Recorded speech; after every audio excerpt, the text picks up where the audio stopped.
This build allows you to be completely immune to some of the strongest hit mechanics in Remnant 2 in any difficulty, and on top of that, gain 40 mod power for free per second. The build I'm about to show you is quite a weird one, and it abuses certain mechanics in Remnant 2, and I'm quite impressed at how this build came to be. This build was shown to me by its original creator, the user Mooney-chan. I am not the original creator of this build, so all build credits go to Mooney-chan. So I feel like every other day a new and improved Immortal build gets created by Remnant players around the world, and I just love the idea some people are able to come up with. Alright, so without any further ado, let's get down to it, shall we? How does this build work? I'm going to be honest with you guys right out of the gate. This build requires quite a little bit of setting up, and its immunity is restricted to roughly about 4 minutes to 4 minutes and a half, so you better get the job done in that time frame. You'll understand why we're limited to 4 minutes here in a second. This build abuses the Ring of Crisis. The Ring of Crisis gives us a shield for 25% of our max health when we drop below 25% health, and this build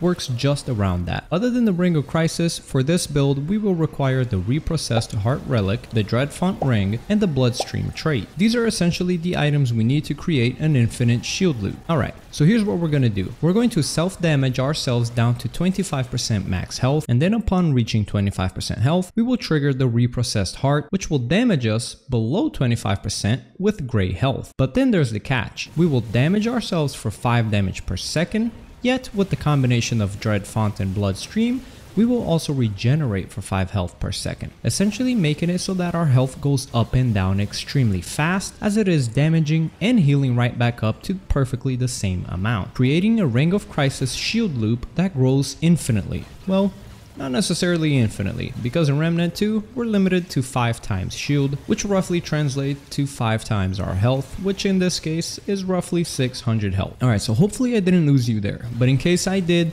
we're essentially cycling our health between 24 and 26%, which infinitely triggers our Ring of Crisis shield. Alright, so here in a second I'll show you how to set up yourself perfectly for this infinite loop, but before then, let's take a look at the build. For this build, the armor isn't necessary. Pick whatever you prefer. I'd recommend just staying light to allow you to dodge as many mechanics as you can. So you might be asking, why would I dodge if I'm immortal?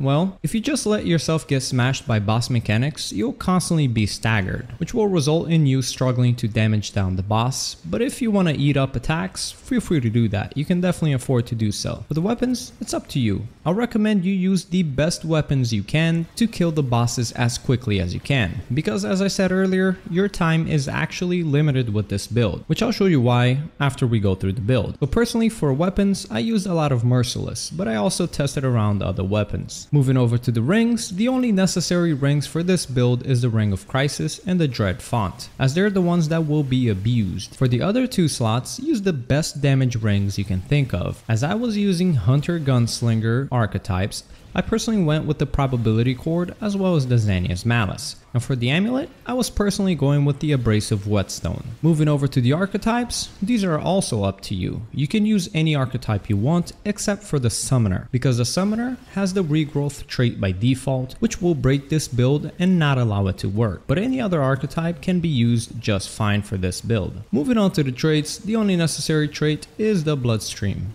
The rest, you can use whatever you prefer, except for Siphoner and Regrowth. Do not insert points into these, not even a single point, or you'll end up healing over 25% and breaking the cycle. Personally for traits, I went with Footwork, Swiftness, Spirit, Expertise, Handling, and a little bit of Endurance. So with all this being said, let's talk about how to set up the infinite shields so we can learn how to use it when dealing with bosses on Apocalypse.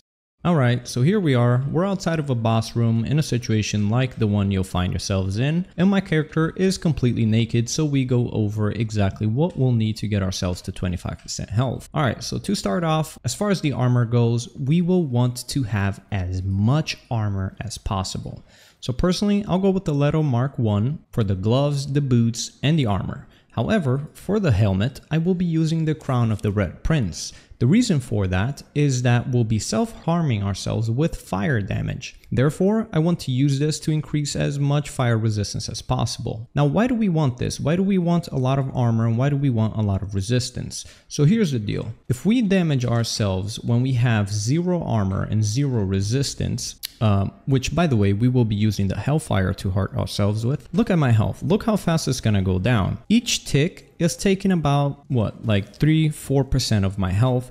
So this is gonna be really difficult to get ourselves to that exact 25%. This is just gonna bring us past 25. Most likely it's gonna get us to 22%. It's gonna jump from like 26% to like 22 or like 27% to like 23. Either way, it'll be really difficult for us to land at that perfect 25%. So what we want to do is we want to increase as much damage reduction as possible to set this up to make this a little bit easier. Now, after a while, you'll get used to doing this extremely easy, and I've gone ahead and already found out how to do this super easily. So once again, get the letter mark 1. I use the crown for the fire resistance. For the relic, we'll want to use the reprocessed heart. For the fragments, we want to insert damage reduction and elemental damage resistance. By the way, I know this is sounding like a lot, but this is extremely easy to do once you get the hang of it. All right, so for the rings, of course, we need the Ring of Crisis and we need the Dread font. As we talked about earlier, these are necessary for the build. Right. Before we do anything else, let's go on to the traits. The only one we really need to set ourselves up is really Bloodstream. So you don't need to do this every time right before a boss fight. By the way, you do not need to do this. You can just have everything set up however you'll be using them. Alright, so moving back onto my character, I'm gonna equip just a little bit more of damage reduction just so we get it on the first try and we don't mess this up. To increase a little bit more on our damage, I'm gonna use Restriction Cord, as that's gonna reduce 15% damage. And you know what? We'll just sit at that. This should be enough, okay? This should be enough to get us at that perfect 25%. So let's hurt ourselves a little bit. You see the ticks there, they're a lot weaker. They're probably hitting me for about 1 damage each. Let's get ready here. So we're about to hit the 25%. Since I've already done this so many times, I already know where the 25% marker is. But for the sake of this video, I'll just bring us there. And here we go. Okay, so right now, you guys don't know, but we're at the 26% marker. If I pop the relic right here, it will already work. But before we do that, what I want to do is I'll throw in the ring, the tier of... This is not necessary, by the way. This is just... I use the tier of Kaula before I enter a boss fight, because that way I have 12 relics and I can use this one for free. Okay, so I'm going to test it. As you can see, it's going to work. Boom. Right there, it's working. So this is the reason why I use the tier of Kaula, right? I go and I test, make sure it's working. If it's working, now I can go and take off the tier of Kaula and I still have 10 relics, right? So I can just now walk into the boss fight. Okay, now here's the thing. You might not know where your 25% marker is. So how do we get there? Let's wait for this shoot to go away. So here's what's going to happen. When I hurt myself here, the shield popped. You see how it popped? As soon as it popped, I jumped and I canceled the fire, and now we're sitting at exactly 25%. Let's test the reprocessed heart. And there you go. So if this is your first time doing it, just bring yourself until the shield pops. As soon as it pops, you stop hurting yourself, you cancel the fire, whatever it is, and then you pop a reprocessed heart to make sure that it is working. If it is working, you're good to go, you're ready to enter the boss fight. So once we get it all set up, you know, we can unequip this and we can put in whatever we want. Okay? After doing that, you know, I can go now and I can change these to whatever I want for my build, and I'm ready to go. So as far as boss fights go, you want to essentially constantly be casting a relic to constantly keep the shield uptime for as long as you can. And since each relic stays for 25 seconds, with 10 relics, you've got roughly 4 minutes or so of complete immunity. So get out there and get to crushing those bosses you're struggling with. I'll catch you guys in the next one. Peace.